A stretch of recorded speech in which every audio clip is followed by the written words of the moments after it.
Fire and Stone é um crossover que interliga várias histórias, abrangendo diferentes títulos e personagens dos universos Prometheus, Alien, Predator e Aliens vs Predator. A série não é apenas Prometheus Fire and Stone, mas uma coleção de minisséries que juntas formam uma narrativa maior. Essas histórias são publicadas em várias edições e são interconectadas, proporcionando uma experiência rica e abrangente do universo compartilhado. Cada minissérie pode ser lida separadamente, mas a compreensão completa da narrativa é melhor apreciada quando todas são lidas em conjunto. Hoje vamos explorar a história das HQs Prometheus, Fire and Stone, capítulo 1 de Aliens. Esta história se passa poucos dias depois do início do segundo filme da franquia Aliens, O Resgate, 1986. Em 2179, após vagar 57 anos, Ripley é resgatada e interrogada pelos executivos da Weyland-Yutani. Ela descobre que a corporação construiu uma instalação de colonos há mais de 20 anos. Poucos dias depois, Ripley descobre que a instalação perdeu contato com a Terra.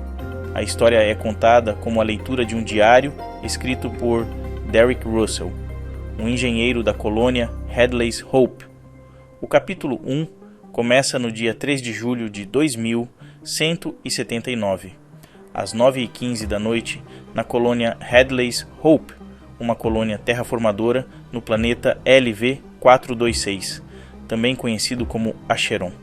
Estabelecida pela corporação Weyland-Yutani, Acheron é uma das 3 luas do planetoide Calpamos no sistema Reticuli, Zeta 2. Um grupo de sobreviventes se desloca pelos esgotos da instalação, tentando chegar aos hangares enquanto se escondem das criaturas que dominaram o local. Ao chegarem em um hangar, descobrem que havia apenas uma nave mineradora, a Onager. Ela não era preparada para viagens longas de um planeta para outro, pois não estava equipada com dispositivo de salto e era projetada para órbitas baixas. Sem outras opções, o grupo decide usar a Onager para sair do planeta, mas o local já estava dominado pelas criaturas. Após abastecer a nave e carregá-la com alguns suprimentos, eles partem para o embarque, mas alguns sobreviventes ficam para trás enfrentando as criaturas para que os outros possam embarcar. Russell pede para que Kali feche as escotilhas para que eles possam decolar, mas ao iniciar o fechamento, várias criaturas entram no setor de carga. Mesmo vendo as criaturas, Kali não avisa os outros sobreviventes.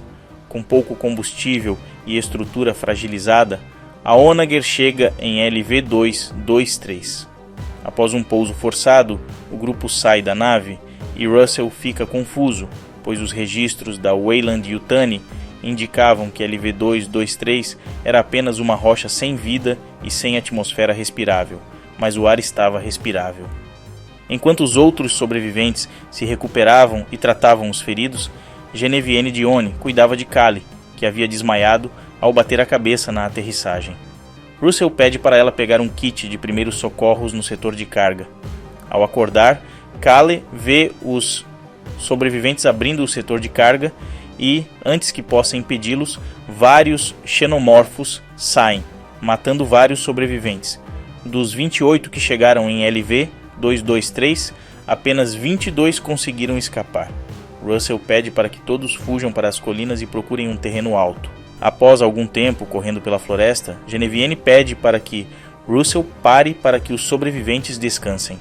Eles ficam irritados ao ver que Russell não para de arquitetar planos de fuga e defesa. Russell fala que eles podem descansar, pois precisarão voltar para pegar o transceptor da nave e enviar um sinal de socorro. Ele sabia que o perigo não estava apenas nas criaturas que trouxeram, mas também em outras ameaças que ainda poderiam surgir. Russell descobre um objeto flutuando e disparando luzes, mas não consegue entender do que se trata. Após alguns dias, o objeto aparece novamente, mas Russell está ocupado demais para prestar atenção. Algum tempo depois, ele consegue prever a próxima aparição do objeto e, mesmo faminto e cansado, tem paciência para fazer uma rede e capturá-lo. Empolgado por achar que encontrou um equipamento alienígena, ele descobre que era uma sonda terráquea. Com sua experiência em tecnologia, Russell entende que se trata de uma sonda antiga da Weyland-Yutani, que já estava no planeta há algum tempo. Ao acessar os arquivos da sonda, descobre que não foram os primeiros humanos a pisar em LV-223. A gravação revela uma expedição de pesquisa iniciada por Peter Weyland em 2093, e a voz que Russell escuta é de um tripulante da nave Prometheus, desaparecida desde sua partida. Russell não compartilha sua descoberta com os outros membros do grupo, acreditando que eles estão ocupados demais tentando sobreviver. Genevieve, por ser professora e saber lidar com grupos desorganizados, é proclamada líder do grupo, mas Kali vive contrariando suas ordens, acreditando que eles não deveriam se esconder, mas atacar as criaturas e pegar o Transceptor para escapar do planeta. Genevieve acredita que isso é suicídio e pede para que todos foquem em se proteger e construir abrigos. Após algum tempo, os sobreviventes encontram fauna e flora comestíveis. Algumas criaturas nativas do planeta tinham carne amarga, mas era melhor do que morrer de fome. Russell repara em uma gosma negra escorrendo perto do rio e parecia que ela alterava o ambiente ao seu redor. Por precaução, ele pede para que evitem tocá-la. Os peixes do outro lado do rio pareciam estar bem, mas os do lado onde estavam eram afetados pela gosma negra. Os encontros com as criaturas eram cada vez mais raros, mas sempre que aconteciam, a única coisa a fazer era correr. Desde que se estabeleceram naquele lugar, já perderam quase 1/3 dos sobreviventes para as criaturas. Entre a fome e os ataques das criaturas, as tensões aumentavam, mas Russell não se envolvia, pois havia coisas mais importantes a pensar. Ao acessar o banco de dados da sonda, Russell descobre mais sobre a expedição de Prometheus e conta tudo o que sabe para os outros sobreviventes. Ele fala que, há quase 90 anos, o planeta não passava de uma rocha sem vida e hoje suporta vida, algo que demoraria milhares de anos para acontecer. Mas sua plateia não estava tão empolgada quanto Russell, talvez porque estavam mais interessados em sobreviver. Apenas sobreviver não era o bastante para Russell. Ele achava mais importante desvendar os mistérios de LV-223. Os sobreviventes já estavam mais experientes em escapar das criaturas e ficavam fora do caminho delas, mas essa experiência custou a metade dos sobreviventes. Após algum tempo, Russell decide visitar um local que viu na gravação da sonda. Ao chegar, fica maravilhado com tudo que vê e descobre que se trata de uma matriz de terraformação. Ao explorar o lugar, ele chega a uma sala que provavelmente era de controle e descobre uma câmara de hipersono que ainda estava operando. Depois de explorar o lugar, Russell se acomoda em uma pequena caverna com vista para o vale e, após fazer algumas modificações na sonda, ele a usa para gravar os momentos de suas descobertas como um diário. Enquanto pescavam próximo de uma ponte, Kali e mais 2 sobreviventes são atacados por xenomorfos. Ao destruir a jangada, os homens caem na água e um deles é arrastado para o fundo pelo xenomorfo. Ao contar para o grupo, Genevieve pede para que todos larguem o que estão fazendo e comecem a reforçar o acampamento. Mas Kali insiste em atacar as criaturas em busca do Transceptor.